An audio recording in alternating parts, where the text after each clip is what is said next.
Ngayong narinig na nga ni Darius ang nangyari sa kanyang asawa, ay nais nga niyang kumprontahin nitong si Farah dahil nga nandidiri daw siya pag nakasama nga niya ito sa bahay.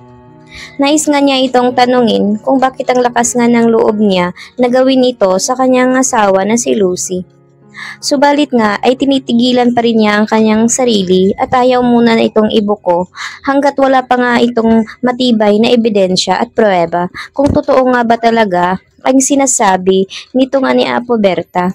Kayaan niya na mas mabuti umanong wag na muna itong sabihin dito nga kay Farah dahil nais niyang pakikiramdaman muna kung totoo nga ba ang sinasabi nga ng manghuhula.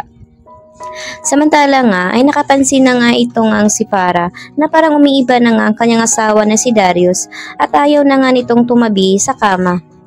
Kaya naman hindi mapigilan nga ng demonyeta na tanungin nga itong si Darius kung may nagawa ba siyang mali at bakit naiba na umano siya at napapansin niya hindi na nga raw ito natutulog sa kanilang silid.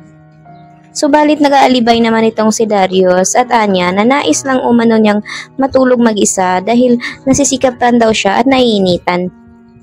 Kaya naman tinawagan agad ito ni Farah ang kanyang nanay kung may alam ba siya kung bakit naiiba na nga ang kanyang asawa.